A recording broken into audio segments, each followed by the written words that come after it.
Well, I guess I'm throwing my hat into this ring. Get it? Would you believe I ordered the Luffy hat for this video, but it doesn't fit? I guess that makes sense though, it's a kid's cosplay hat, so... Anyway, timestamps below, and feel free to use them. I realize this is a really long video, and it's probably ideally consumed as second screen content, or, you know, just listen to it while you're driving to work or whatever. Also, if you're a creator, feel free to tear the second half of this video up and turn it into a 2-minute summary for all I care. You can do whatever the f you want! I'm gonna leave a short, basic list of each idea below as well, but I'm just here to spread the knowledge as I understand it at a depth which I think will be useful and hopefully interesting, and you're completely free to do with that whatever you will. Also, obviously, if I sound tired and nasally, well, I'm tired, boss. So if you've found yourself on a video like this, you probably already have at least some idea of the recent transgressions of payment processors, but in case you're not, I'm gonna go over some of the highlights. One eternity later. Serious crap! We're gonna find the gay porn. First of all, credit card companies and payment processors like Visa, MasterCard, and PayPal, as well as their acquiring banks, recently went out of their way to pressure video game distributors like Valve and itch.io to remove games that they didn't want associated with their brand. Of course, there were a few back and forth statements on the part of Steam, Visa, and MasterCard, as well as self-proclaimed pro-life feminist activist group Collective Shout, who I personally think is somewhat of a red herring and a distraction in this discussion, but it's worth bringing them up anyway because their statement is enlightening in some ways about the course of events. I'm gonna explain that whole back and forth in more detail in an upcoming video, but for now, let's just summarize things. Valve quite clearly and properly places the blame in their new Rule 15, which cites content that may violate the rules and standards set forth by Steam's payment processors and related card networks and banks, or internet network providers. In particular, certain kinds of adult-only content. It's called hentai,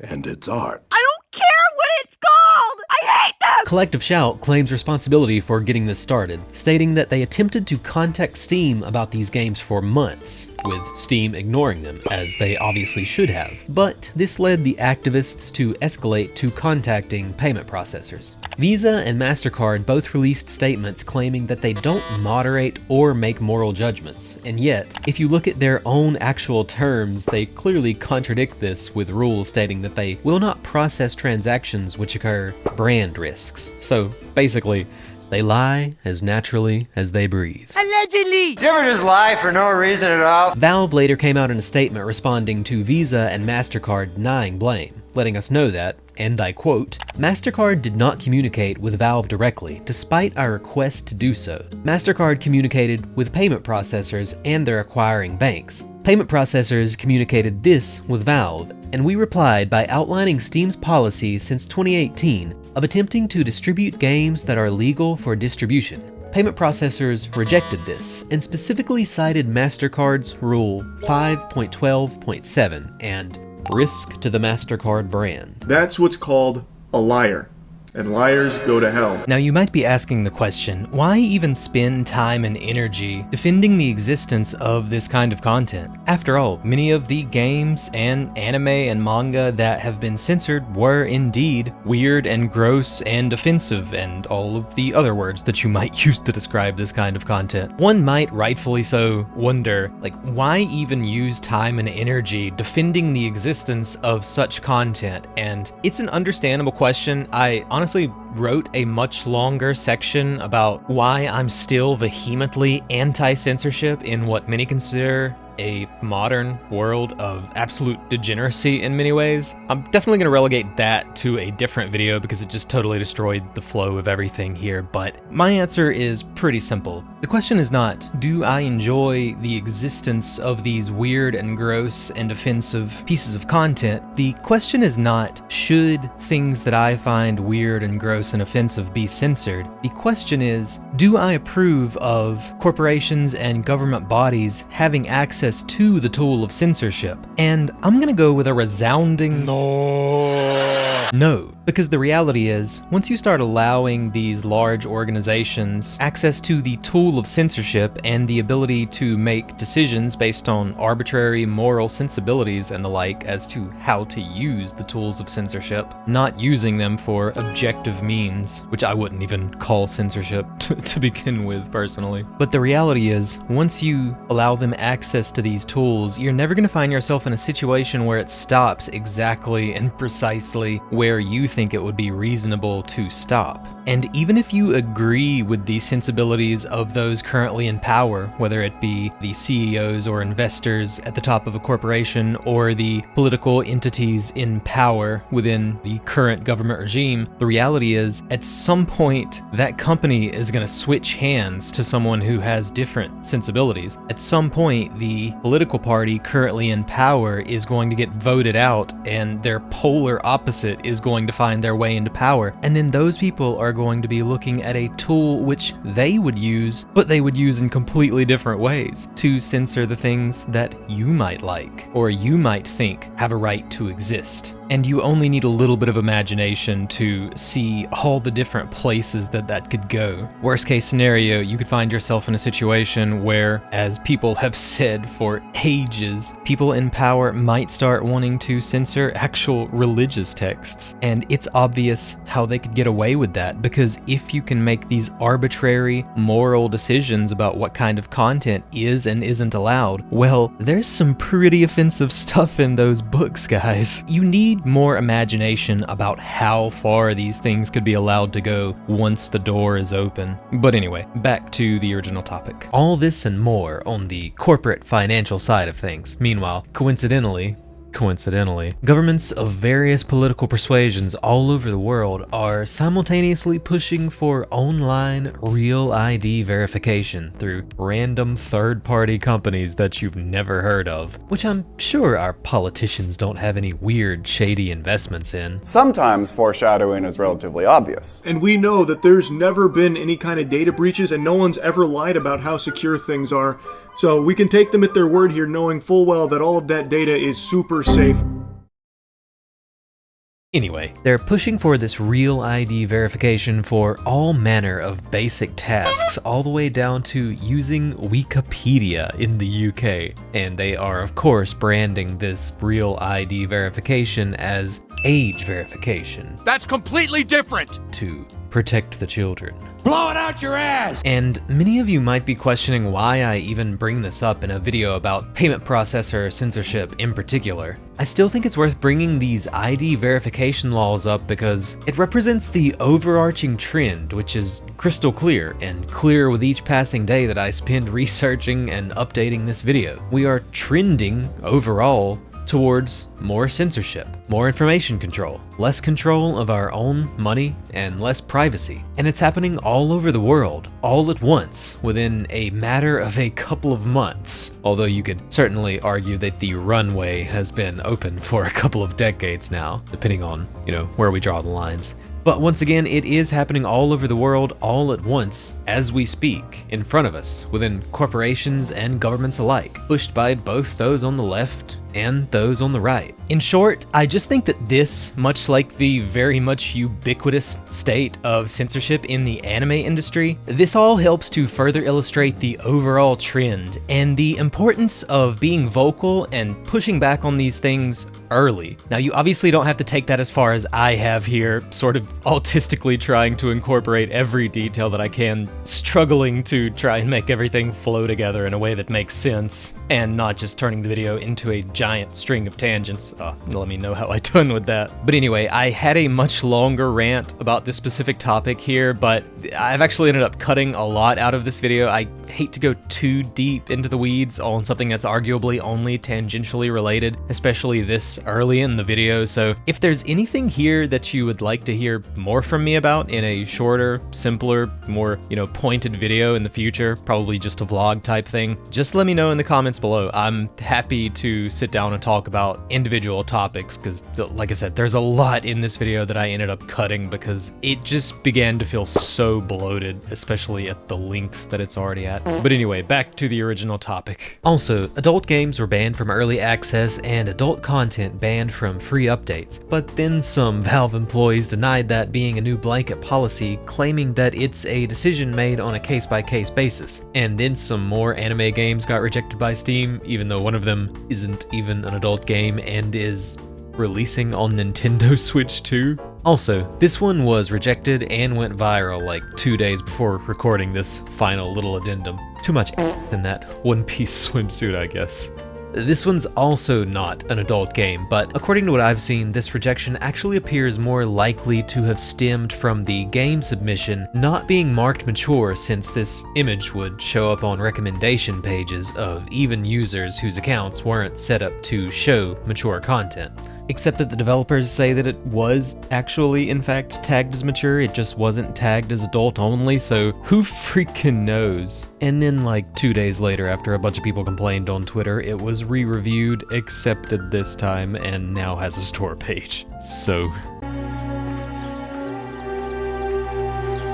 I'm retarded? Either way, I personally still find this incredibly silly regardless, because that's Grandma's swimsuit and probably one of the most tame things you'll see on the internet all day today. But anyway, there's obviously been this ongoing debate over whether or not Steam is complicit in the censorship, but let's get back to that in a minute. Point is, generally speaking, in the months since recording this video initially, there have been endless updates and expansions in stories about both payment processor censorship as well as identity verification laws, various censorship and surveillance stories, blah blah blah. If I tried to cover everything, this video would never be finished, but probably the most widely used argument against all of this video game censorship has of course been that it's a slippery slope, but it isn't just a slippery slope. This also represents a hopefully obvious chilling effect that is going to come into play for many AAA games if this continues. If you are an institutional investor or a publisher for a multi-$100 million game, and you're looking at the movements that payment processors are making and seeing the new rules being laid out on these massive platforms and distributors, there's gonna be a lot of content that you're gonna look at and you're just gonna say, is it even worth taking the risk for this? And you as the customer, as the consumer, are not even going to know what content you missed because they didn't consider it worth the risk to try and publish that content, to try and develop that content for a game, considering the possibility that they might not even be able to post it on a distributor like Steam. Or maybe that won't be the case. Maybe we'll find ourselves in the alternative situation where payment processors and banks continue to put the screws to smaller niche demographics,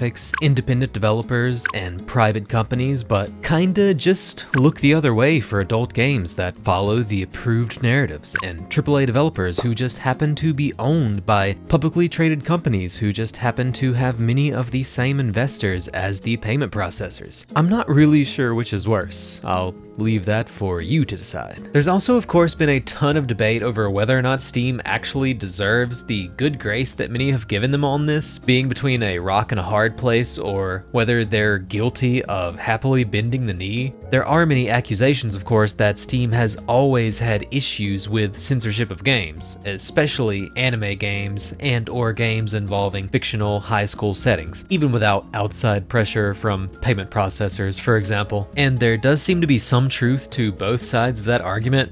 I know everyone hates a fence sitter these days, but just hear me out. We all go down the rabbit hole together. The impression I seem to get after reading through old Valve statements and articles about anime game and visual novel censorship, and doom scrolling through comment sections and forums full of people who are equally autistically obsessed with this topic as I am, the impression I seem to get is that Valve, or Gabe at the very least, really does desire to have a fairly unique, mostly hands-off approach, a platform where they basically just publish all content that they believe is legal so long as it is in fact a video game. It basically technically works, and it's tagged appropriately by the developers based on its maturity rating clothing and what imagery shows up on the game's storefront page. Now, we could of course sit here and argue back and forth about the fact that the storefront's very first rule mentions hate speech and Rule 7 mentions content that is patently offensive. Down the rabbit hole. Both terms which I at least consider completely nebulous and arbitrary,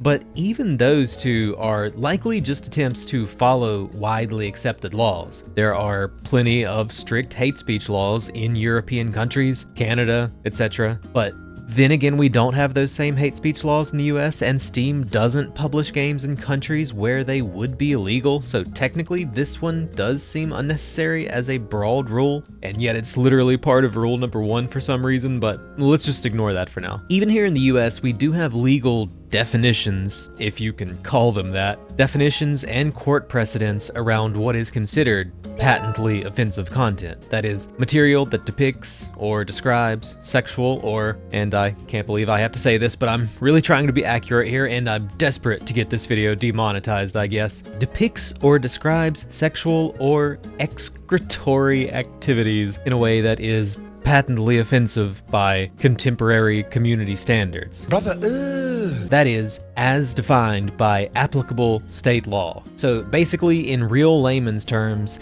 you would ask a jury selected for a trial whether they considered the content patently offensive, and if they all say yes, then it's considered patently offensive content. Here's the thing though, patently offensive content is actually still technically legal for distribution to adults. It's only what is referred to as obscenity that is considered wholly illegal for distribution. That is, content which depicts sexual conduct in a patently offensive way as defined by state law, as mentioned before, and also appeals to the prurient interest based on contemporary community standards and, quote, lacks serious literary, artistic, political, or scientific value. The jury applies these 3 criteria, the quote, Miller test, and all 3 criteria must be met for material to be ruled obscene. And once again, the jury vote must be unanimous on all 3 points. Once again, I was actually surprised to find that these jury verdicts must be wholly unanimous, but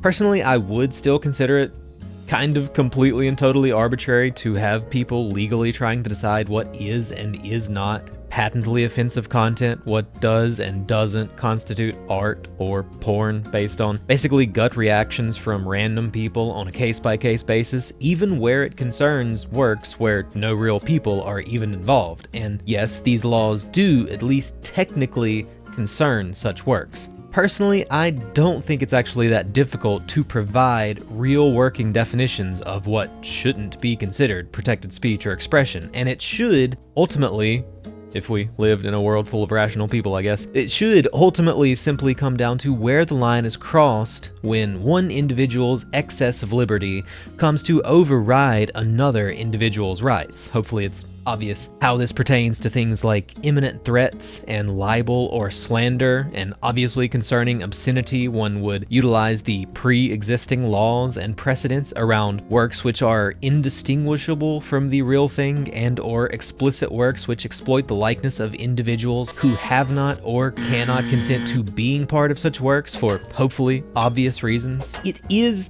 kind of literally that simple to make a rational definition untainted by people's goofy, subjective sensibilities around fictional content. A rational definition that just works to protect actual victims from actual criminals and doesn't just, basically burn up resources trying to police fiction in a so-called free market, which has instead become an endless bureaucratic nightmare where the individual steadily loses both freedom and privacy, while government and corporation alike continue gaining ever more power over you while attempting to convince you that they're doing it because they're virtuous somehow. And then you just make literally any and all arbitrary forms of government or corporate censorship completely and utterly illegal with the harshest possible punishment you can establish. Now, this might strike some viewers as harsh, but I believe everyone involved in this story should.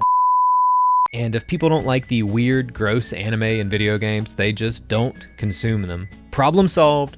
forever and ever until the heat death of the universe. And basically all we had to do was just enforce the particular pre-existing laws and precedents that actually make sense, the ones that actually protect real people from real criminals. But unfortunately, even in America, that's not actually what we get. I'm sure most people are familiar with the admittedly ironic old Justice Potter Stewart quote when he proclaimed that he could not provide a workable legal definition for obscenity in saying, "I know it when I see it." Ah yes, I can't define it, but I'll know it when I see it. Yes, that's exactly what I want to hear from a legal judge. But that's just how the law works. Our societies aren't run by rational people. They're run almost exclusively by sociopaths, middle managers, and moral busybodies, whether they be politicians or CEOs, and whether they be SJW Karen types or just traditional Bible thumpers. Everyone who seeks power in this fashion seems to want to tell you how to live, or, maybe that's just the libertarian in me talking. Either way, it is what it is. That's a very long-winded way around the world to say that these Steam rules are still arguably just attempts to comply with widely accepted laws, and perhaps an attempt to play it somewhat safe with these two rules in particular to avoid accidentally releasing a game into a territory where it would be considered illegal when distributing games internationally, or at least that's my admittedly somewhat conflicted interpretation of these two particular rules. And then obviously the fact that any anime game that takes place in high school and has so much as a glance at a swimsuit in terms of sexual conduct has basically a coin flip's chance of getting treated like it's literally illegal everywhere except Japan probably just comes down to some Karen at Steam convincing upper management that such a thing might get them in legal trouble, and or just the fact that the games submitted to Steam, probably games which are submitted to most distributors, to be honest, are all reviewed by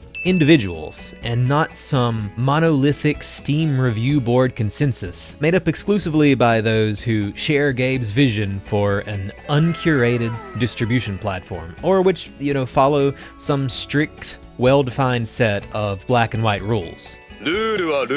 But we'll get back to that in a minute. Ignoring all that, I do think that all of the other rules prior to Rule 15 are either there to block the distribution of scams and just non-games, things that obviously just don't even belong on the platform regardless of specific content, or basically just rules that speak to rational, universal, quantifiable laws that basically everyone in their right mind, including autistic libertarian populist types like myself, would all agree on. Libel and defamation, the incitements to violence, which are also mentioned in rule number 1, any form of exploitation or explicit content that uses the likeness of a real living, breathing individual who has not or cannot consent to such things. These are not arbitrary. These are all real, quantifiable examples of one individual's freedom of speech or freedom of expression crossing a line where it cancels out another individual's freedom and their right to be left alone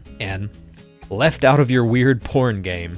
So even a weirdo like me believes that there should be hard lines on those topics, and I feel like the rest are fairly self-explanatory, or at least I hope they are. But the point is, once again, to go halfway around the world to explain that it does seem that the intention, at least, is to distribute games that they believe are legal in regions where said games are legal, broadly speaking. Or, as Gabe put it 9 years ago, in principle, there are two problems to solve. The first is a completely uncurated distribution tool for developers. The second is a tool set for customers that allows them to find and filter content that is best for them. It was perfect. Perfect. Everything. And in theory, that's how it probably would work, but you might be shocked to find that Lord Gaben actually doesn't review every single game submission himself. What? In actual practice, if you're a developer submitting a game, you're basically at the mercy of the individual who is reviewing your game. I'd be willing to wager that that's why there's so much conflicting info over whether or not Steam has actually removed early access for games with adult content or not. And of course why there exist both developer reports that Valve has been incredibly vague and unclear with these new rules, as well as reports from other developers that they've been incredibly helpful, even with payment processors breathing down their necks. And of course why there are totally non-explicit games that get rejected over content warnings, while Steam simultaneously hosts many actually explicit games. The reality is, it probably has a lot to do with which specific employee is reviewing your game, and whether or not the game submission is of course tagged appropriately based on the employee's understanding of said content within said game.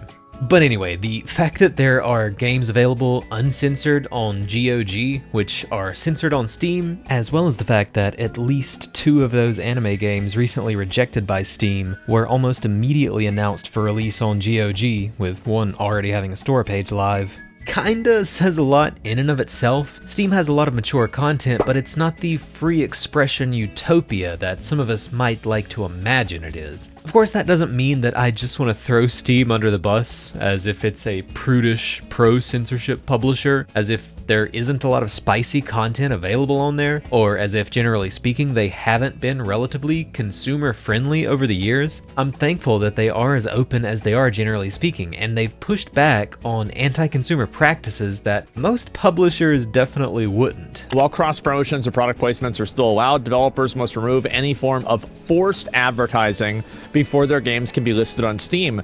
And developers should not use advertising as a way to provide value to players, such as giving players a reward for watching or engaging. Wow.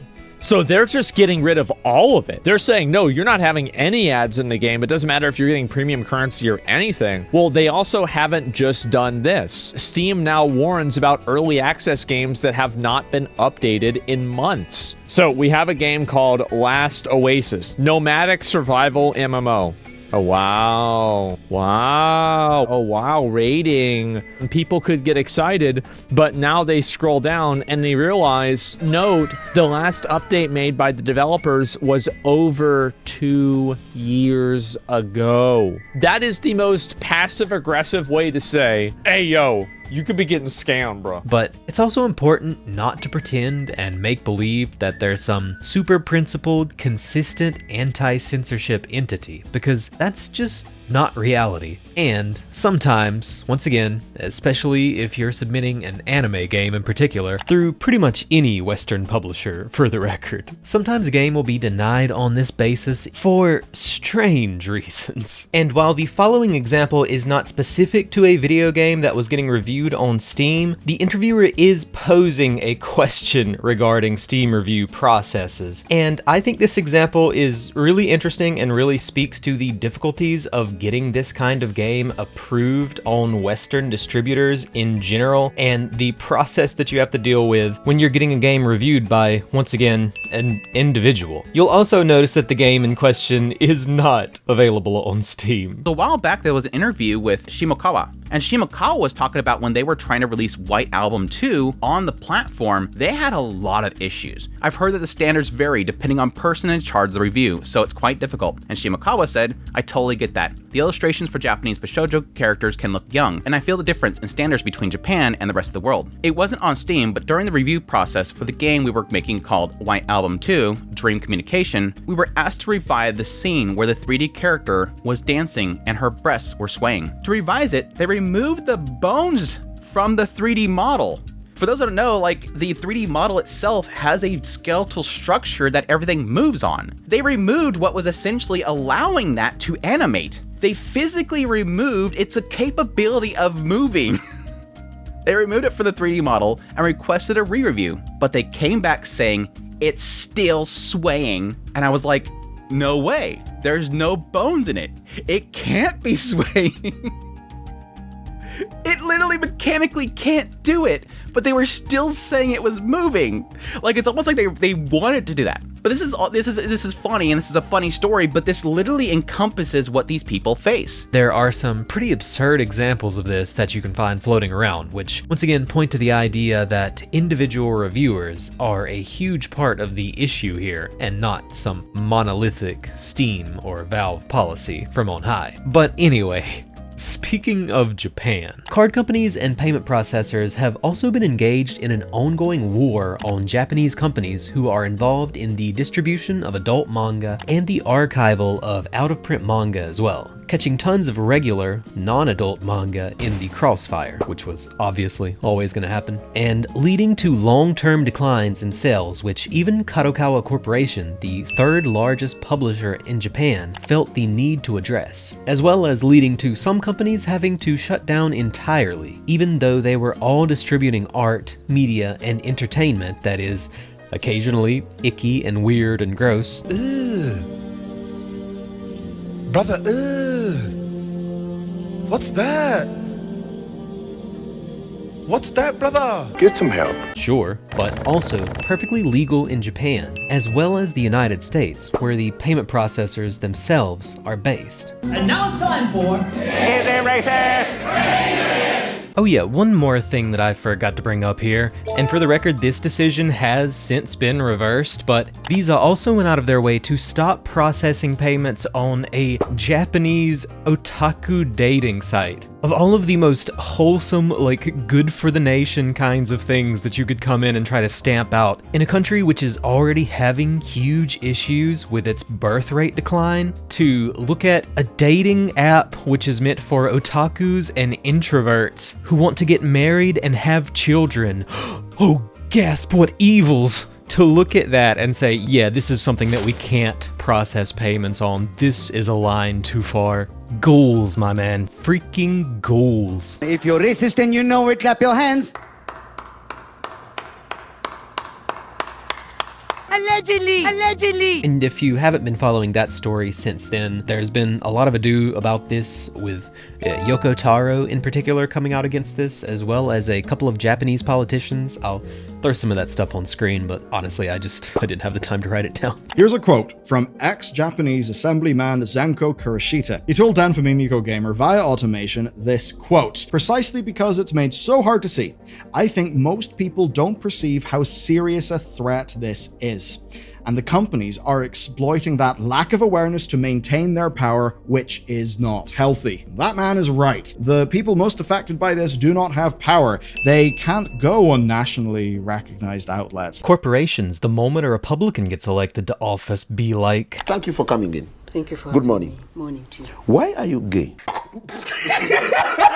Corporations were literally hiring Robin DiAngelo to give PowerPoint presentations to workers on how to be less white. This was a thing that happened. I remember Coca-Cola doing it specifically. Coca-Cola, which, by the way, the CEO of Coca-Cola is now openly praising Trump and like hanging out with him. Corpo moment. They really saw the popular vote and were like, later homos. They can't bend a leading political representative's ear, so payment processors keep shutting down art in all forms. Because that's the thing here. I'm not asking you to like these games or play these games or anything like that, but the point is, their rights are also your rights, even if you don't like what they're doing. So even if you don't like what they're doing, you should still support their rights, because those rights are also your rights. This is a very important concept that I thought we all understood as of like 10, 15 years ago. These days, I'm actually not so sure, and that is rather depressing, and it's a part of why this video exists. As you guys know, there's been persistent efforts from payment processors to try and censor platforms like Steam. However, these payment processors have, for years now, routinely also gone after Japan, trying to censor their artistic expression. We've even seen multiple Japanese politicians and some beloved public figures in Japan calling out payment processors. For example, in 2024, Japanese politician Yamada Taro launched an investigation against Visa relating to antitrust laws and foreign overreach. And to this day, he and other politicians like Ken Akamatsu, who's of course also the manga behind Love Hina, and Zenko Kurashita routinely fighting for Japan's artistic expression. We've also seen Yoko Taro of Drakengard and Nier getting involved and similarly also calling out payment processors on multiple occasions.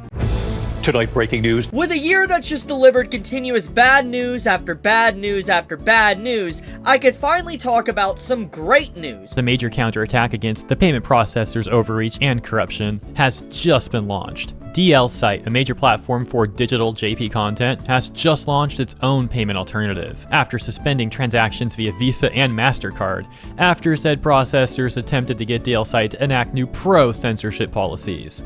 This new payment method, being called Mina no Ginko payment, is tied to the Japanese digital bank Mina no Ginko, or Mina no Bank. By the way, Mina no Ginko translates to everyone's bank.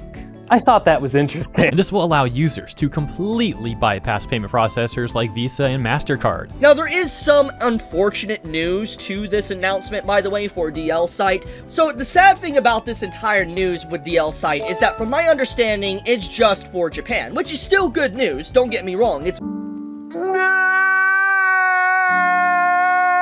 very good news because this means Japanese companies can still legally operate without worry of a foreign entity coming in and destroying them.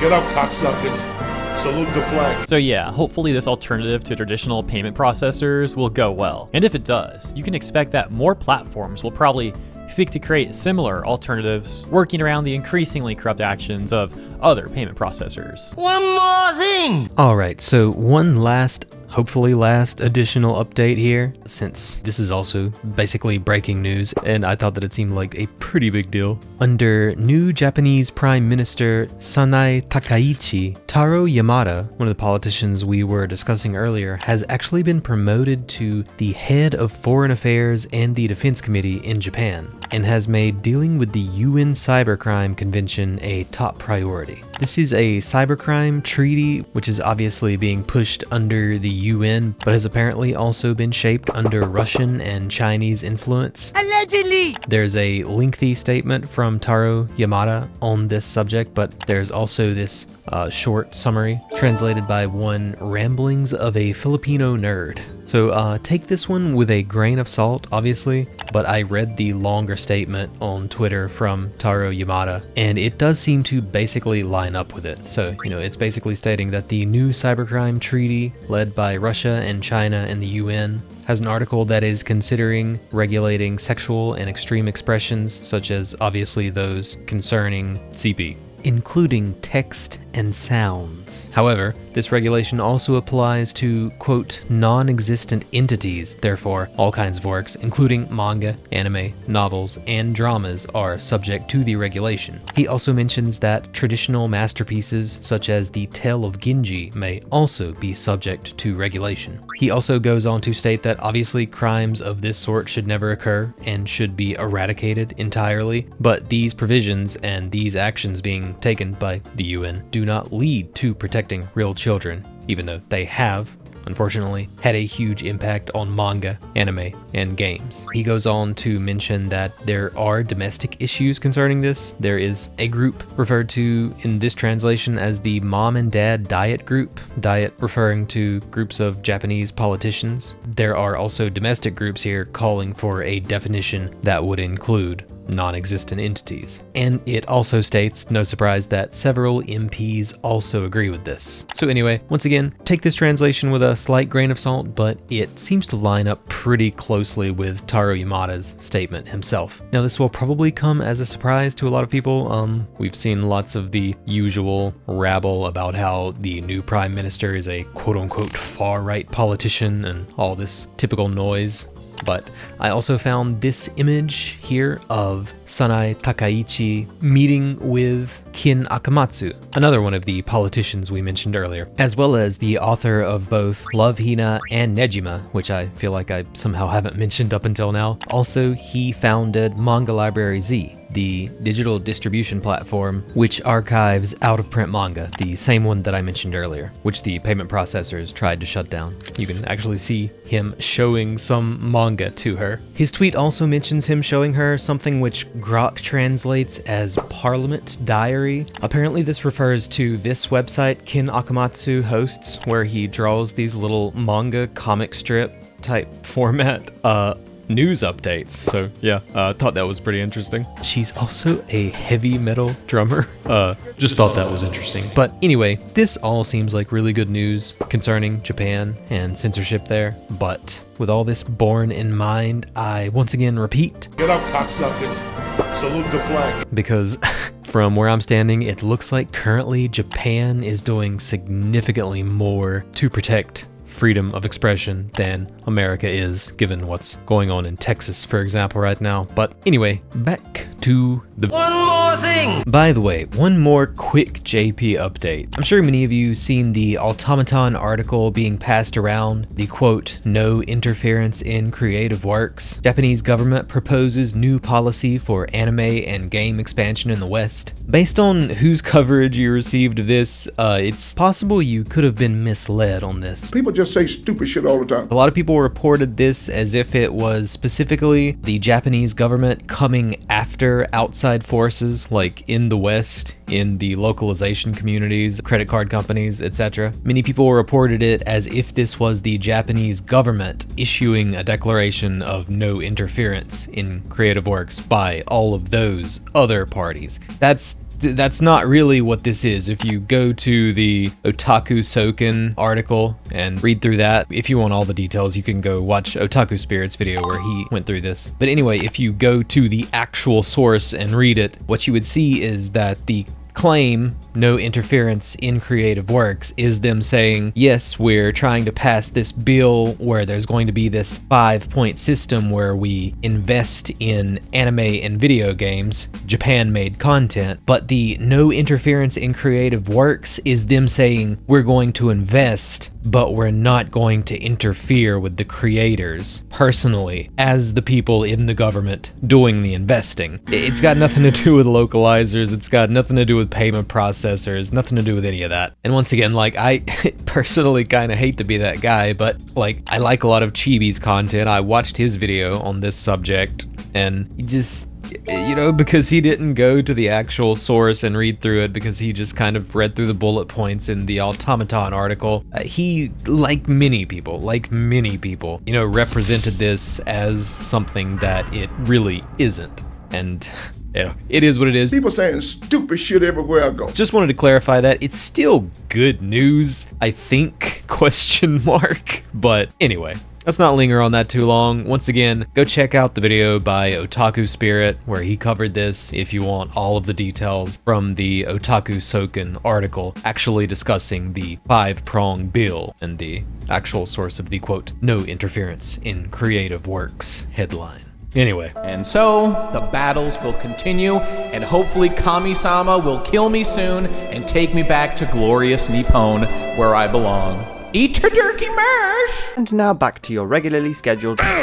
serious crap! And of course, as I'm sure you are either aware or have heard and potentially doubted rumors in the past, they have also made an awfully disgusting habit of debanking people whose politics they find controversial, or, once again, do not want to be associated with their brand. As well as, in the case of PayPal, recently ceasing support for Steam altogether in many regions. Back in July, Steam confirmed something shocking. PayPal's acquiring bank, which is the one that processes the payments, made a new rule. And it's one you've probably felt, because it was that they would no longer accept Steam transactions in most currencies. They would only accept them in British pounds, Canadian dollars, Australian dollars, American dollars, and Japanese yen. Sounds like a currency problem, right? Maybe it's about refunds and conversions. No, it's not. Steam told Rock Paper Shotgun the truth in the matter, that this is, quote, regarding content in Steam related to what we've previously commented on surrounding MasterCard. As well as, in the case of PayPal, freezing the accounts and funds, I repeat, freezing the funds of video game developers allegedly processing Steam payments through their service, through PayPal. This isn't really a new thing. It's actually been happening for years. It's one of the reasons why well, in this space, nobody really likes PayPal. PayPal even limits accounts for creators with adult Patreons as one example. They withhold payments from creators quite often, and usually it only gets fixed if your complaints go viral enough to, say, warrant a review from Business Insider. And if you think that's oddly specific, yeah, it is, because that's what it took to recover $90,000 in one particular case. And unfortunately, what happens is that the options are continually narrowing for these people. As an example, our developer with the 80 grand locked in PayPal, well, he's being debanked by multiple UK banks. They simply say that it's too risky. And as usual, Patreon continues to ban NSFW artists seemingly at random, based on policy decisions both on their website and across other websites. as they have for years at this point, as far as I can tell. And yet, here just recently, with the explosion of news surrounding Roblox's actual predator problem. How about we all come together and say, let's stop attacking pet... Not to mention their child labor adjacent business model. Imagine all the worst things in the world, all in one place, and marketed to kids. This is a platform that's worth nearly $100 billion that has more monthly active users than the entire US population. It is nothing more than a Black Mirror episode on late-stage capitalism, propped up by bootleg games, blatant copyright infringement, public bathroom simulators, advertising, and, oh, who would have guessed, gambling psychology. Oh, and that's right, they're now going through their 6th lawsuit this year from allegations of child abduction stemming from the platform. If you guys want to know what investors think the future of gaming looks like, look no further than their crown jewel. It has come to our attention that these same card companies, Visa and MasterCard, are not only facilitating Roblox, but direct strategic business partners with Roblox. And by the way, you would be shocked at how deep this conspiracy rabbit hole allegedly actually goes. What the fuck? Down the rabbit hole. I might be called crazy. It's fine if you call me crazy or I'm a conspiracy theorist, but I want to show this again before I read this. This happening within just like 3 weeks, you're not gonna look me in the eye and straight up comment down below and say that this is just a coincidence. This does not just happen. I can understand maybe 1 or 2 or 3 things, but you're not telling me, with everyone involved, all these different companies involved, these tech companies involved, and everything that's been ongoing, you're not telling me there's not a pattern, there is not connections between all of this that obviously are trying to push a narrative of censoring the internet and taking away your freedom of speech, your freedom of expression, to monitor you, to sell your data. It's very obvious. One of the funnier things is, Yodi wasn't developed recently. In fact, the website came into prominence back in 2014. And what's even crazier is, when you go ahead and look for more information about Yodi itself, a lot really can't be found. But I did find this article that was posted back in, 2024. And it turns out that Yodi was given $20 million to secure its debt funding. And when you dig deeper in who's giving that funding to Yodi, and you're thinking to yourself, Alex, well, what does this have to do with anything? Well, it turns out that $10 million out of that $20 million was done by fintech companies. That's right. There was a fintech roundup of Yodi, Ramp, SteadyPay, and Ocula, dumping that $10 million into Yodi. What is fintech in the first place? Well, fintech is financial technologies that are in fact being used to help payment process. How does it all come back to this? How is it that we're sitting here watching the UK government say Real ID is going to be necessary for you actually doing your banking, and we're seeing companies like Xbox use a platform like Yodi, which was given $10 million by financial tech companies to make Real ID verification, to go through and have your ID to track what kind of payments you're doing and what you're buying. Oh my God, brother, I can't. How are we here? How is this even happening right now? How is this even real or even legal in the first place? Real ID is not about protecting the kids. It's all about controlling what you're buying and accessing that information on you and using your ID to track what you're doing online on the internet. Holy shit! And the fact that right now that companies like Microsoft and Xbox are going to be using places like Yodi to go ahead and have your ID contain that information in the UK and then track you specifically what you do online in order to protect the kids is honestly ridiculous. And for those of you saying, Alex, this is the UK, what does this have to do with me? Well, apparently, my boys, it's coming down to the States, the biggest state of them all, Texas. According to Mashable, Texas forces Google and Apple to verify ages in app stores. Teen social media ban could be next. Texas Governor Greg Abbott signed the online child safety bill into law in May 28th of this past year. That is absolutely insane that it's happening right now in our own backyard in the good old US of A, baby, where a state like Texas is using things to protect the kids in order to go through and enforce Real ID verification. My boy, my guy, my confidant, you are absolutely wrong. You can bet your sweet bippy it's gonna happen across every other state as well. The thing is, though, there is some final pushback happening about this, because it turns out in fact, college students and other actual tech firms are suing the state of Texas in order to have this ban removed. Because what this does is it forces you as an actual adult to input your ID and information into an app to just check the fucking weather, not even use social media, because it's not applied to specific apps, it's applied across the entire app store. Now, within the last 8 weeks, just the last 8 weeks, we've had the introduction of the Online Safety Act in the UK, followed by Australia, followed by Canada. Then alongside this, we've then had a group called Collective Shout contact Visa and MasterCard, basically saying that the games on Steam are inappropriate and asking them to pull games. Now, thousands of games were removed from the platform, and in the process, Visa and MasterCard have been tackled by Collective Shout for being the payment processors for many different other websites. Visa and MasterCard have been scared by this, and they've pulled their payment gateways for literally thousands of websites. Now, when it comes to the Online Safety Act, there's a few key things to know. Ofcom, the company that regulates the entire industry when it comes to the Online Safety Act, well, their founder was a guy called William Perrin. Now, William Perrin left Ofcom and he went to go and join a business called Carnegie UK. Now, Carnegie UK is a trust fund. If you don't know who Andrew Carnegie is, you can do your own separate research on that. But essentially, it's a trust fund that manages billions of dollars worth of investment, and some of the companies and technology they've invested into are things such as biometric verification companies. Now, as they're a private trust, we can't see what companies they are, but we know that they've invested in the technology. It's very likely that it's to be with one of the top 5 biometric companies in the UK. Okay, but what does Carnegie UK have to do with any of this? Why is that relevant? Well, the Online Safety Act was written by William Perrin, formerly Ofcom, moved to Carnegie UK, wrote the Online Safety Act. 3 months before it was voted on in government, Carnegie UK distanced themselves from it and handed it over to a third-party agency, so there's no direct tie to it. Now, Carnegie UK, allegedly, I have to say that, are set to profit from the Online Safety Act. Now, in a previous video, I stated that if the government found that there was a conflict of interest where a company was set to gain by writing or introducing a legislation, or a member of parliament was set to directly gain, then by default, the law has to be struck off, rewritten, and reapproved for the parliamentary process. This is relatively normal stuff.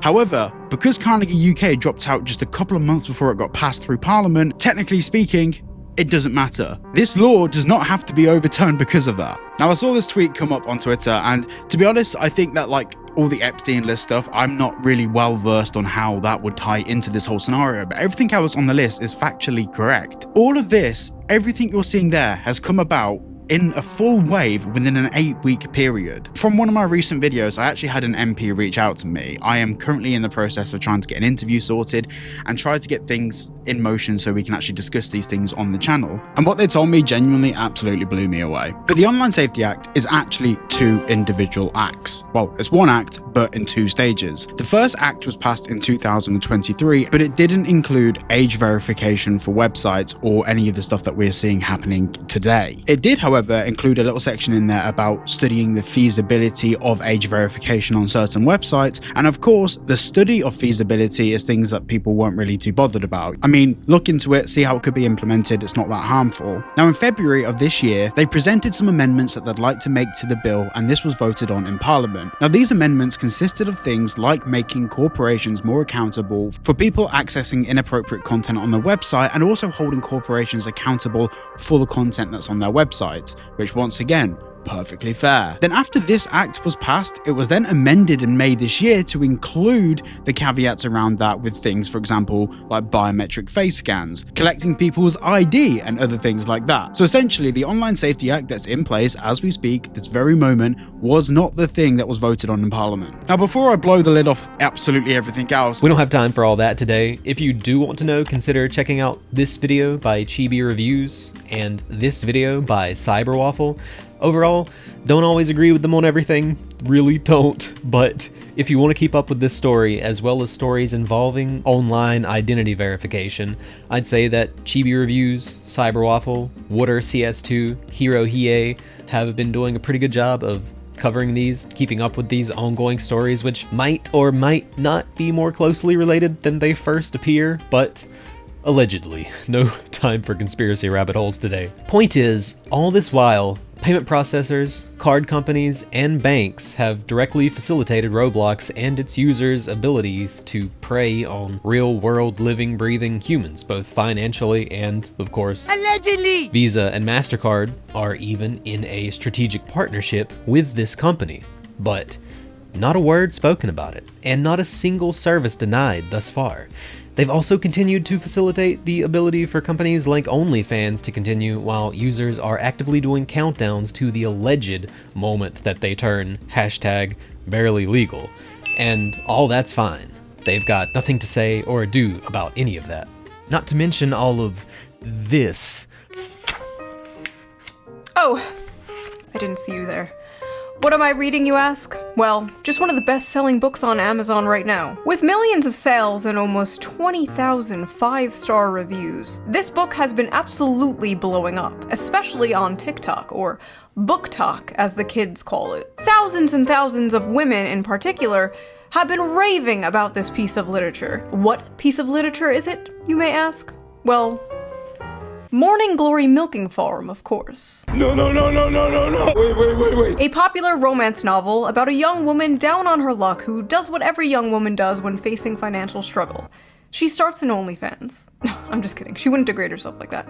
She gets a job jerking off monsters. So I'm reading this and the whole time I'm thinking like, okay, he probably has like a human head, right? He probably like looks something like this, like, you know, just a dude with like horns. Then I see the official artwork.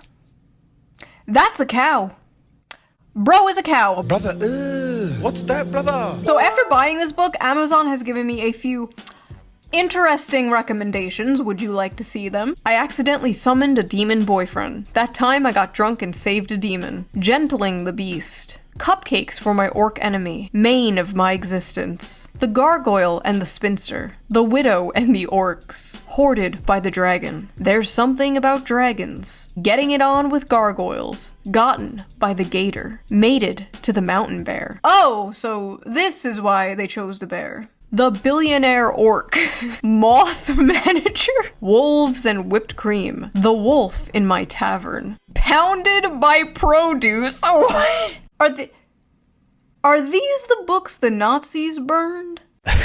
All of which you can buy right there on Amazon.com, which might I remind you has an official Visa-sponsored Amazon Prime credit card. Must be good for the brand. Oh, and for the record, just to make it clear, no, I'm not saying that people shouldn't be allowed to buy these in particular, but can we at least admit that there are like multiple levels of double standards at play here? I feel like on some level you've kind of got to have a sort of all or nothing standard here, at least as far as fiction is concerned. But anyway, back to whatever part of the video I'm gonna insert this into. And obviously, to be fair, over the years, I do realize that these companies have gone after conventional adult-only websites and the like. Obviously, there's a pattern there as well. But it's strange how often, in contrast, it is specifically the fiction. When it's fiction involving no living, breathing human beings, that's where they're so quick to draw the line. If you want to buy a video game or a Japanese comic, all fiction, that's too smutty for their arbitrary sensibilities, that's when they are very quick to step in and say that the purchases that you want the ability to make with what is allegedly your money are a brand risk. You know, maybe I'm crazy, but I feel like the only brand risk Visa has right now is Visa. And no one would have even been talking about any of this if they hadn't started censoring the content. But honestly, hypocrisy doesn't even feel like a strong enough word anymore. Hypocrisy would imply that we're comparing equally bad things, but clearly we're not. It's more like they're quick to clamp down on arbitrary issues with fictional content, but often very happy to make money off of straight up evil shit in real life. It's baffling, but anyway. In the meantime, we got an executive order from Trump termed Guaranteed Fair Banking for All Americans, which does seem like it could address this if it's properly enforced per the terms, but there's been plenty of debate about this, so I'm just going to read the most relevant section of the bill in its entirety. And yes, this is going to be a long quote full of legal jargon, but bear with me here. I think knowing what it actually says is important, and I get the feeling that most people don't. So this is Section 4 of the aforementioned executive order, guaranteeing fair banking for all Americans. I quote, Section 4, removing reputation risk and politicized or unlawful debanking.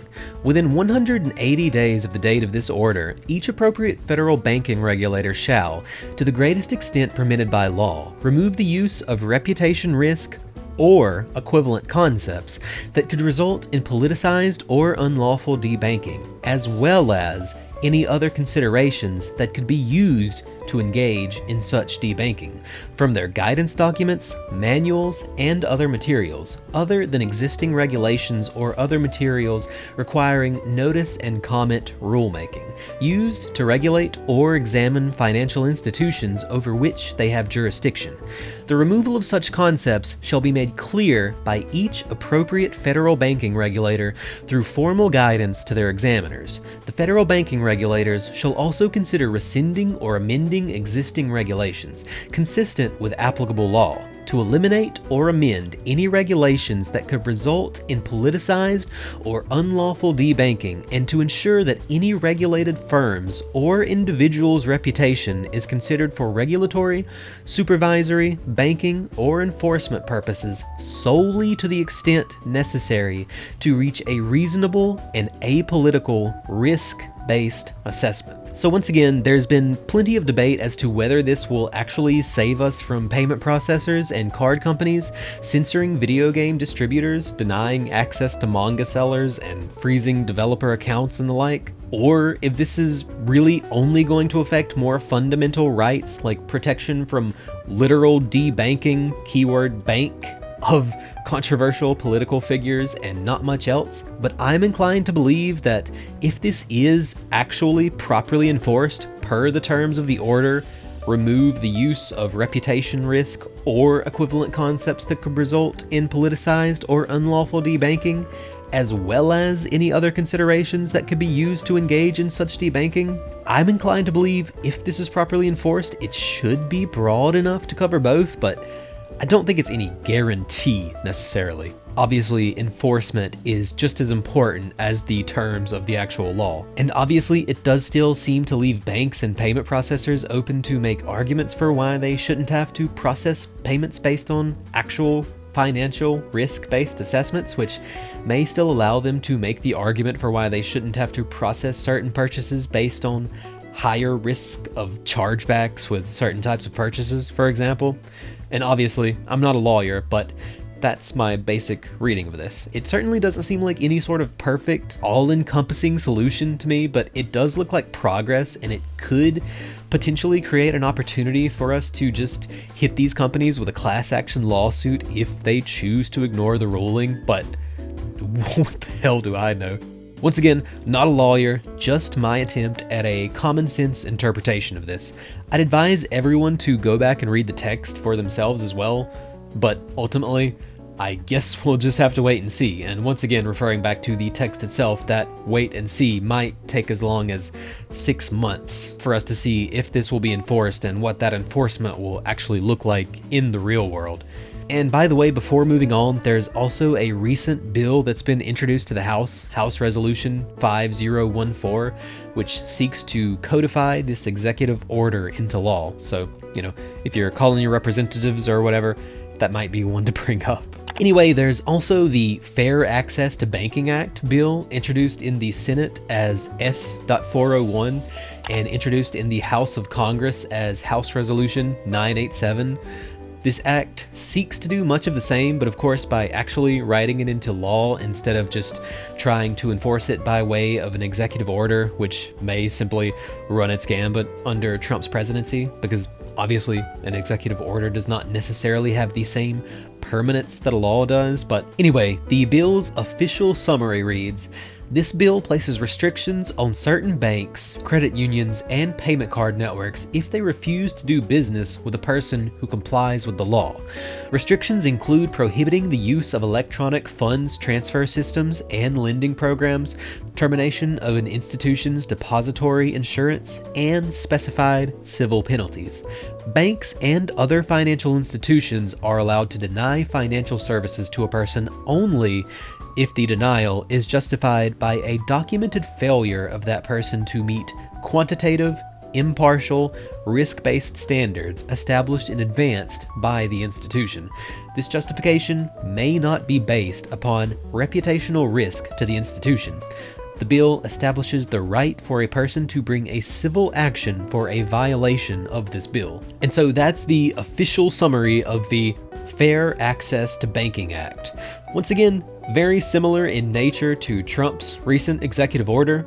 Now, setting aside the fact that I don't think they should be able to debank you for any reason, financially, quantitative, or not. Oh, I'm sorry. I thought I was in America. I'm sorry. Setting that aside, at least it's a start, right?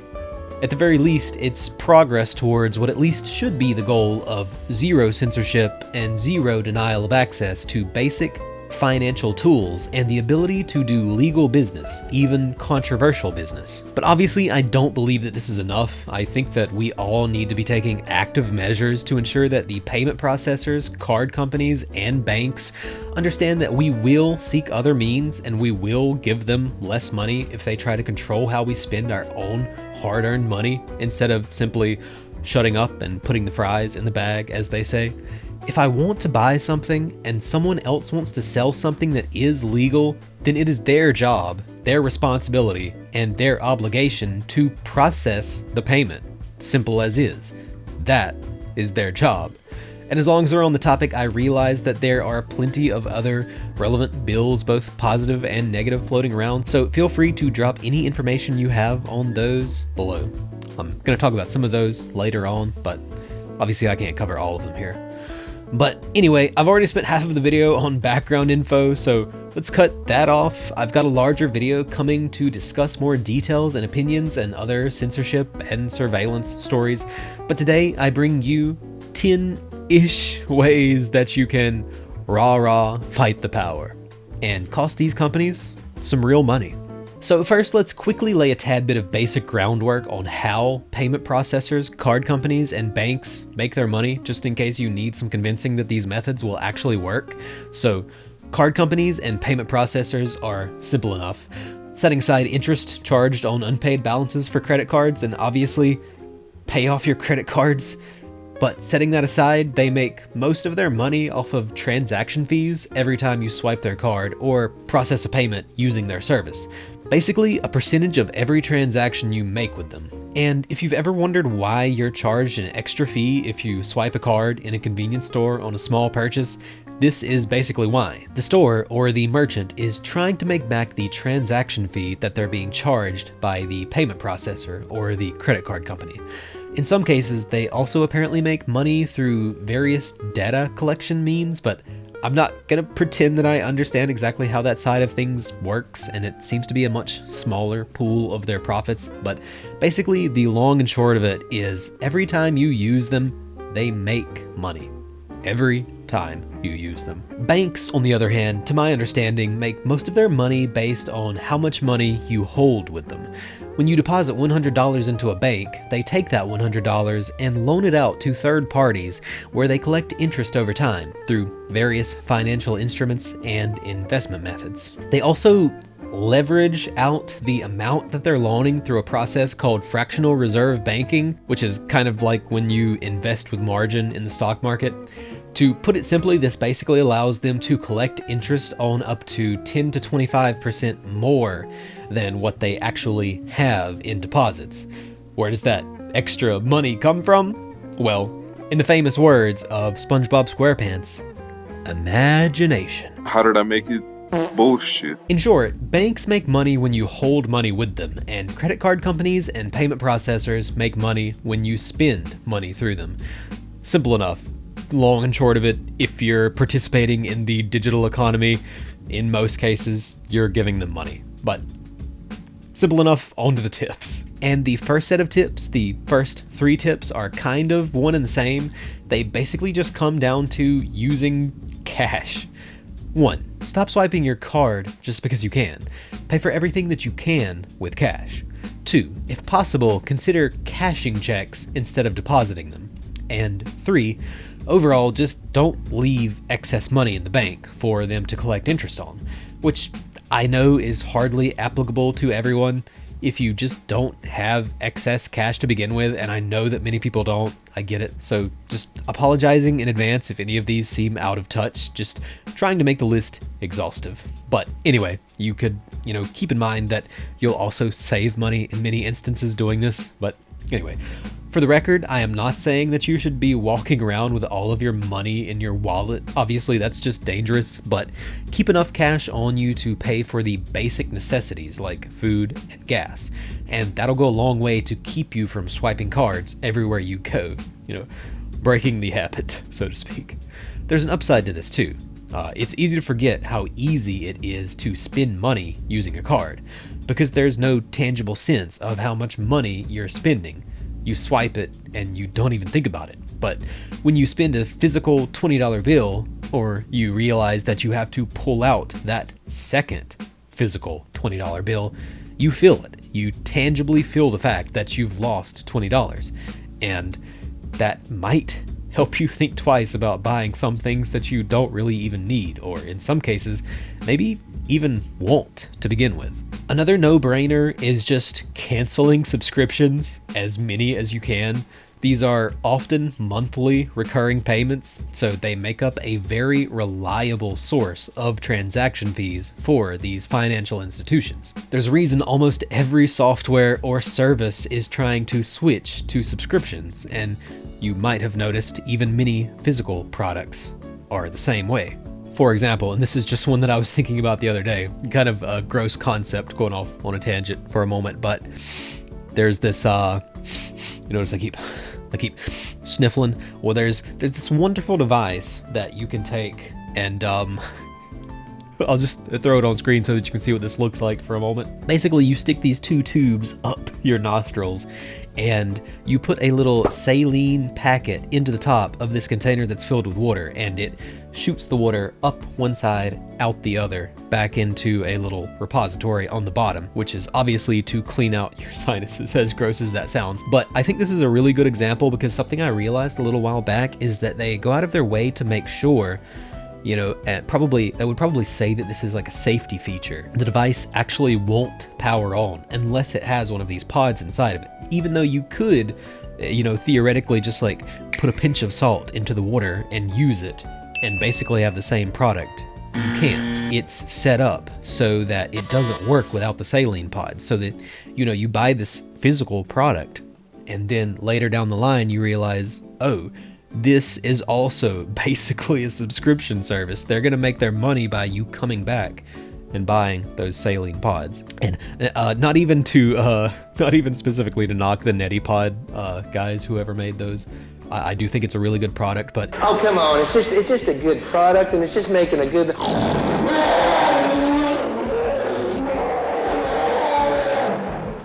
But you notice that even physical products have started to do this now. It's all about recurring revenue now. And there is no better example than what I just learned about. Coming straight from Kohler's asshole to your asshole, they are introducing a toilet accessory that's basically a little camera that'll analyze your poop for you. And guess what? You have to pay a subscription fee for the privilege of having your fecal content analyzed here. You've already bought the piece of technology, and it costs a pretty penny too. It is not cheap. You are shelling out 599 clams to get your hands on the Dakota clamps here, which, if you don't pay the subscription for, you basically just bought a paperweight. You bought a fucking brick that is attached to your toilet bowl. But anyway, that's a big tangent. But once again, there's a reason almost every software or service, in some cases even physical products, are trying to switch to subscription-based models.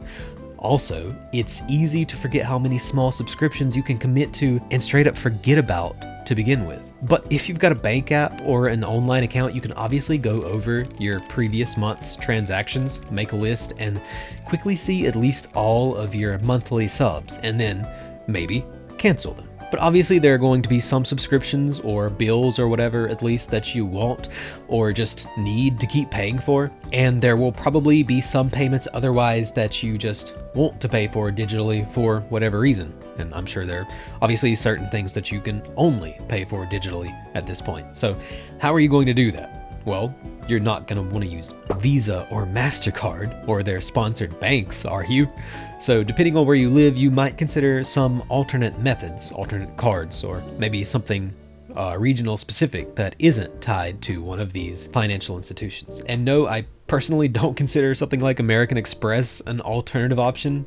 It's really just a smaller slice of the effective triopoly of these card companies here in the United States. So for me, here in the United States, it's been a no-brainer to go with Discover personally. And no, I'm not sponsored. This is just the alternative that I personally went with, given that I'm in the US. And if you know of a better one, let me know below. But anyway, this gives me access to both a checking account and a card that are not tied to the two primary sources of our recent grievances.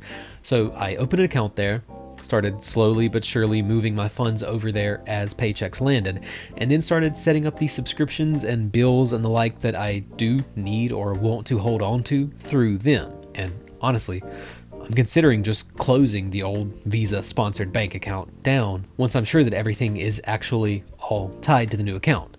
That way, obviously, they can't even get any maintenance fees out of me. And once again, if you do want to go this far with it, just make sure that everything is working as you need it to before fully making the switch. Don't just, brashly run out and close your bank account without setting things up and moving everything over properly first. Now, for the record, technically Discover is owned by Capital One, and Capital One's primary shareholders do happen to be the same common names like Vanguard and BlackRock. Big surprise, no different than Visa and MasterCard and everyone else's institutional investors in America. And that does kind of feel like a massive conspiracy that we're just not even gonna touch with a 10-foot pole in this video. But I want you to know that I know that, and I understand how frustrating it is, but this still gets money out of the hands of Visa and MasterCard and their acquiring banks, at least to a degree, diluting the effective duopoly or triopoly, if only a little bit at a time. And for the record, honestly, Discover has just been good to me. They're the only ones who were willing to give me a shot when I didn't have established credit history, and it's been a really smooth service, to be honest. It has a much higher quality app than many other financial apps from much larger companies. And I mean, seriously, how can all these banks not afford to develop apps that just work? But that's a whole tangent unto itself. It is worth pointing out, however, that there are going to be downsides and inconveniences if you do decide to go this far, and I obviously want to be honest about those. In the case of Discover, the mobile check depositing process has been multiple days slower than my old bank. Honestly, literally every time. It seems to just be the regularity. Yo, future framing here again. As it turns out, this was, in fact, just some kind of like entry wait period. All of my recent mobile deposits have went through within, well, actually, like literally by midnight the day of the mobile deposit, which I think not only matches what my Visa account was, I think it's actually slightly faster. Although for technicality's sake, I did just make another mobile check deposit this evening on the eve of Thanksgiving, and that one says that it's going to be delayed until the day after Thanksgiving. So I guess holidays do affect this. Is this too much information? This is probably too much information.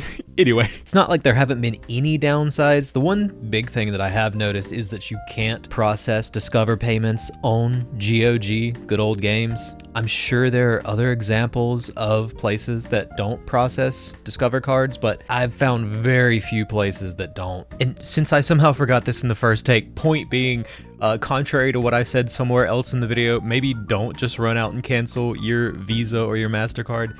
There might be something you end up needing it for. Just throwing that out there. Don't want to be responsible for that. I think the reason that certain places don't is because if you're a small vendor, like trying to negotiate the processing fees is really difficult. You know, relatively small vendor, relatively small card company. For business to be profitable between the two parties, somebody has got to give.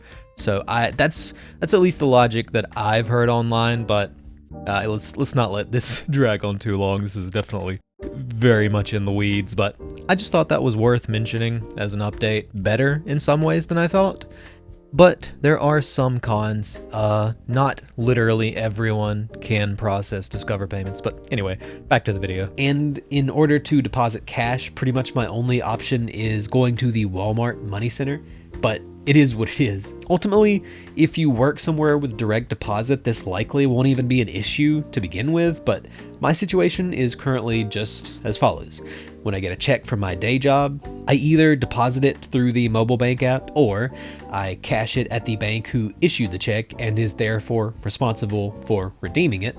And I keep about $200 in cash for basic daily purchases, and I deposit the rest through the Walmart Money Center once again. Now, obviously, once again, if you're somewhere other than the US, there may be other local alternatives to consider, and some of them might be much better. I don't know personally. I've heard that some other nations do currently have pretty decent alternatives to the self-proclaimed governments known as credit card companies, many of them which have much smaller payment processing fees. For example, Pix in Brazil, I hear, brought up a lot. There are obviously others in other countries, but researching multiple countries outside of my own in detail is sort of outside of the scope of this video, so if you're in another country, you probably already know your own alternatives better than I would by the time I try to research all of that anyway.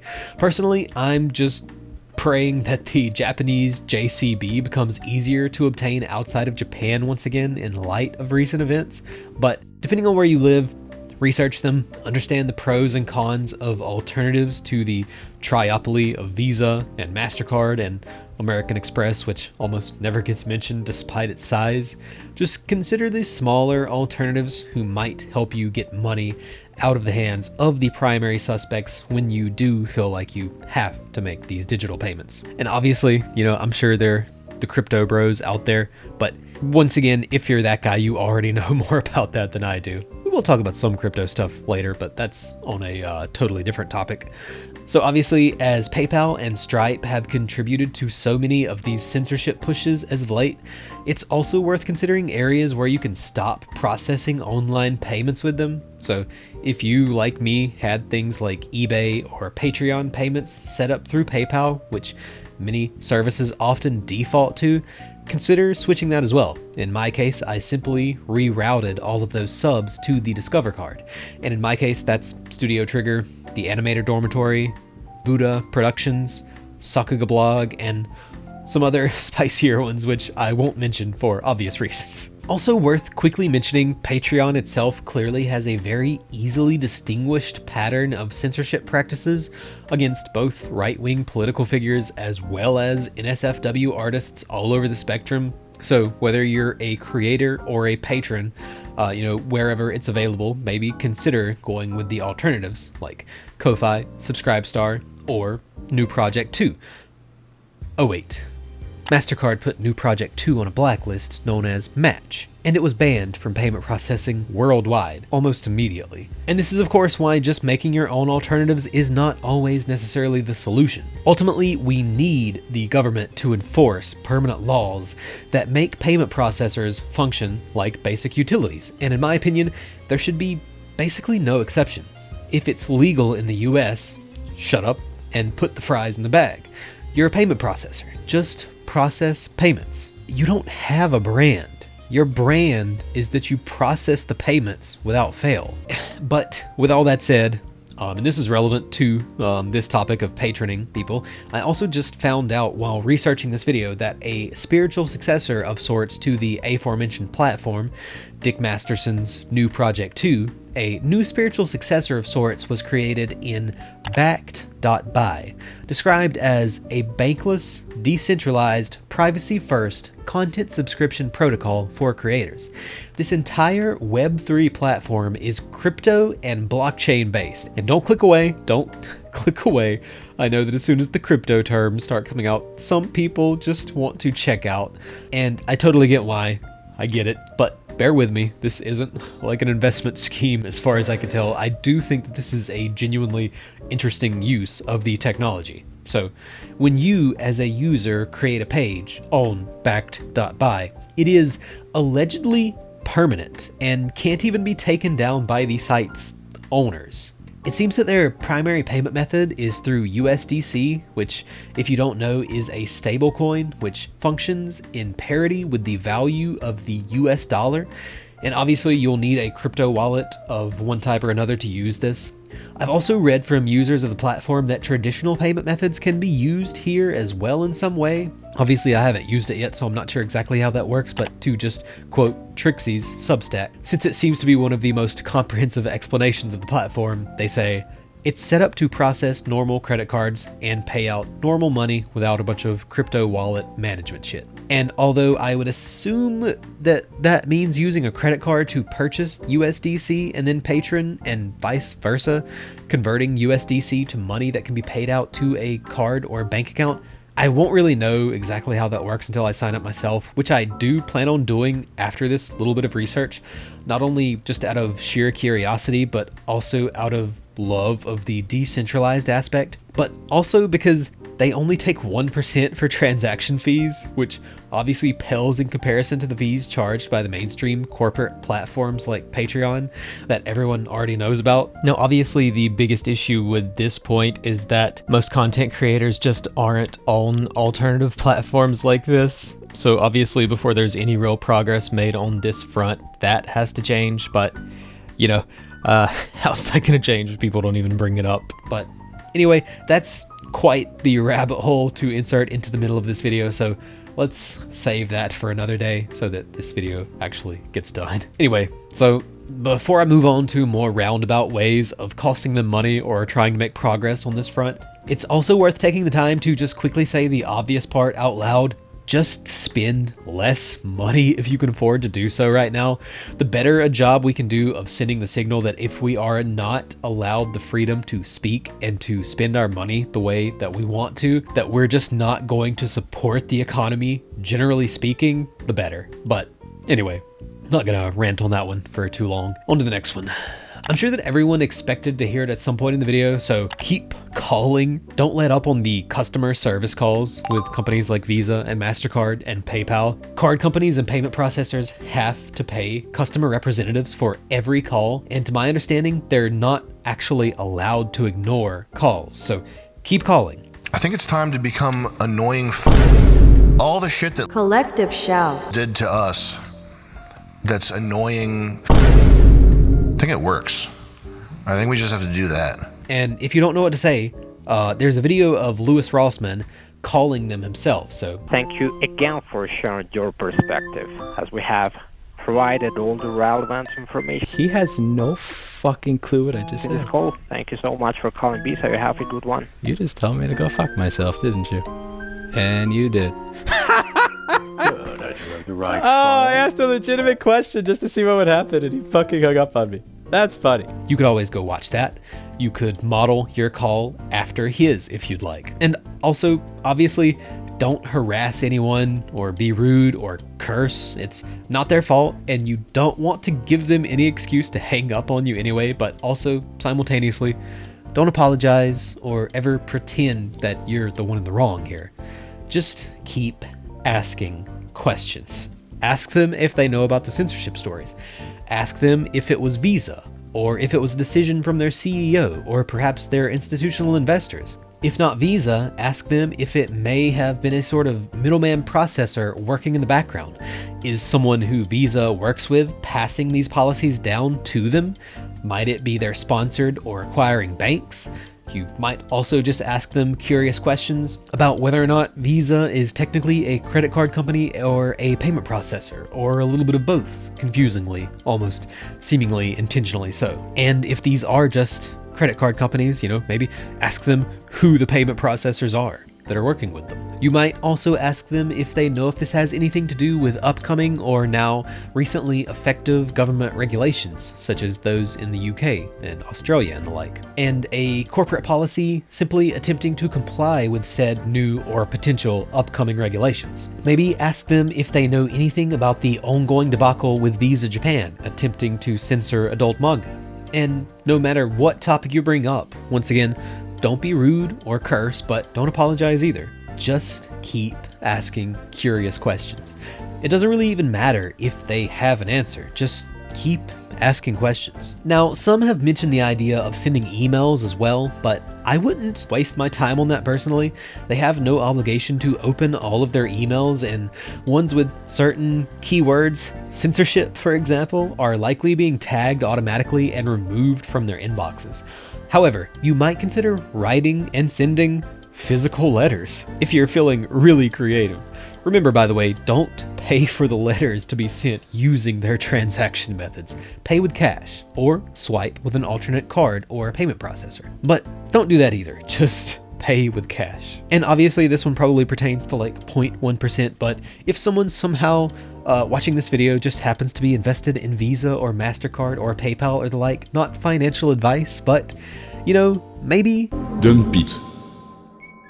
And as always, consider calling your local representatives and letting them know how you feel. Making sure that they're behind things like the fair access to banking bill is at least a start at reining in the bankers and the payment processors and their institutional investors, and this will at the very least get those local representatives curious about what exactly is going on. What's going on? I'm sure many of them potentially might not even know about any of this stuff. I know that many of them certainly do, but some of them might not even know about this if people aren't talking to them about it and letting them know that the civilians around them actually care. And you know, maybe while you're at it, you might let them know that you're also opposed to the quote-unquote Kids Online Safety Act, the Screen Act, the Blockbeard Act, for example, perhaps. But anyway, obviously we could rant about that forever. There are also a few official government petitions floating around certain countries, and the first three that I'm going to mention here are like actual, like quote-unquote official government petitions, which, you know, basically force the hand of government representatives to at least have a conversation or respond to these things. So in Australia, you've got the petition EN7799. In Canada, you've got the petition E6695. And in the UK, you've got the Ban Payment Processors Stopping Services Based on Objections to Legal Content petition. Okay, so unfortunately, I spent so long editing the stupid video that the Australian and Canadian petitions reached their deadlines. Oops.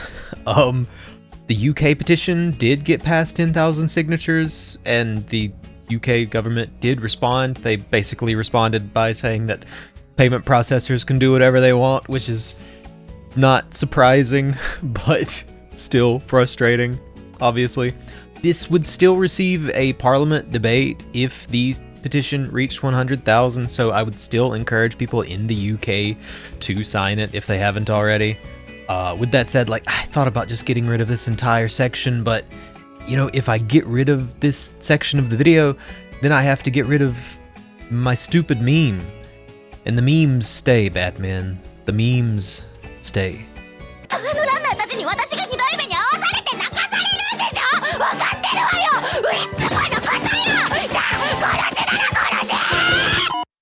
In the United Kingdom, 7,500 people have used the government petition system, where they're demanding that legal content be protected from payment processor bans. Now, we've covered the UK petition's limited power with, say, the Stop Killing Games case, but hitting 10,000 signatures does guarantee a government statement. That's progress. Obviously, if it gets more signatures, then you will maybe see some more progress. Links will be in the sources below. Now, over in Australia, well, the Australian Parliament is facing a different petition. They want antitrust investigations on the same grounds. And with over 6,000 signatures, it's the second most active petition right now. And what's funny is they only need 50 for a response. Well, the one that could be the most interesting is actually Canada. And the reason why is that their petitions need authorization from a member of Parliament before going public.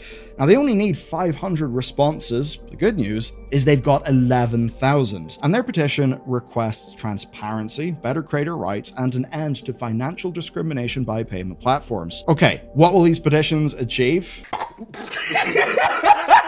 Look, I don't exactly know, but at a minimum, they will force recorded government responses, which in itself is a little useful at least. They're all things being framed around legal content being restricted as well, which certainly helps. The UK and Australian governments have already got online child protection laws, and Canada has been trying to pass one of their own for a few years now. But this thing is different. This is asking whether payment processors are above the law, Because again, we're talking about legal content. And to go a little further, yes, it's the case that, yeah, these are like private businesses. However, we do actually have a lot of legal precedent over things which would be called public utilities, which of course still can be private for-profit businesses. Or public businesses, of course. But basically, if you are a utility, then you're treated a little bit differently.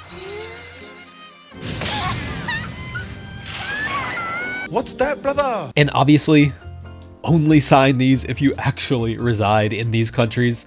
Don't sign the Australian petition if you're not in Australia. Same for the Canadian and UK petitions. And I'm sure there's probably an American change.org petition floating around.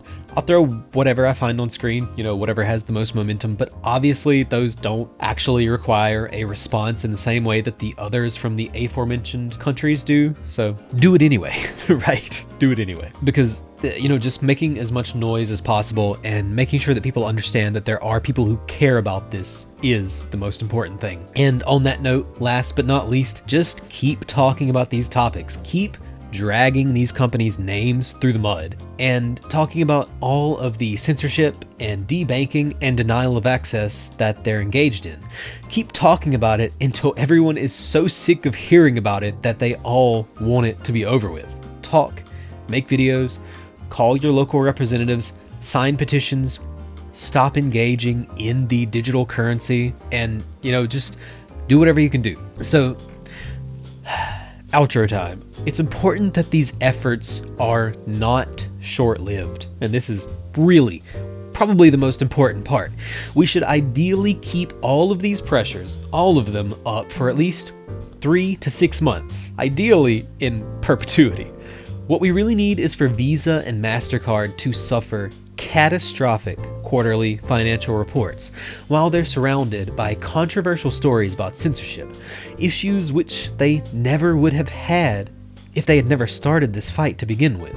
We want them to wish that things would just go back to normal. Basically, we need to ruin their quarterly reports and damage their reputation and just put them in a terrible situation for their investors, ruining their reputation, making them synonymous with censorship of legal art, media, and entertainment, denial of access, and debanking of individuals whose politics they don't like, or just people who they find, you know, engage in controversial work. And it's not like any of that is even untrue, because obviously, if you've followed these stories at all, you understand that that's just who they are. Allegedly! Anyway, if I missed any practical ideas that you thought about, you know, any petitions that I don't know about, any methods, whatever it is that I missed that could contribute to this, just drop a comment and I'll try to add everything to a pinned comment below with the list that I talked about at the beginning. But anyway, I think that's pretty much it. And to top it off, like, I am so congested right now. I barely finished reading the freaking video out. But anyway, I think that's pretty much it. Anyway, this is already so much longer than I meant for it to be, but I just hope that it was useful and interesting. But anyway, I'm tired, balls. And yeah, see you next time when I'm back with something that's not so much of a Debbie Downer, hopefully. I've obviously got plenty of stuff that has nothing to do with this plan. This is not about to become a channel where I just talk about all of this depressing bull and stop talking about anime and video games. So, you know, more than anything, if you want to subscribe here, subscribe because you want to see stuff about anime and video games and the like. I've been streaming Hollow Knight. Plan on streaming Expedition 33 at some point. Probably gonna go back and do Final Fantasy 15. And, you know, just stuff in my backlog that I feel like I need to go back and finish. But anyway, I'm rambling. This isn't about protecting the kids. This is about control and information. Information control, Raiden. That's what this is all about from the very beginning. And they're going to use that information to control you and keep you sequestered in your own little gated communities where your truth is what's real and what's seen in the first place. And if you want to buy My Stepsister Futanari Part 4, you can't because your ID is listed on there and everything you buy is part of the merchant banks, and the merchant banks knows because they have to get your ID to see what you're buying in the first place, and everything else just falls right out back, baby. We're on the actual train to hell, and we're on a first class seat to get there. Achoo! Achoo! Serious crap!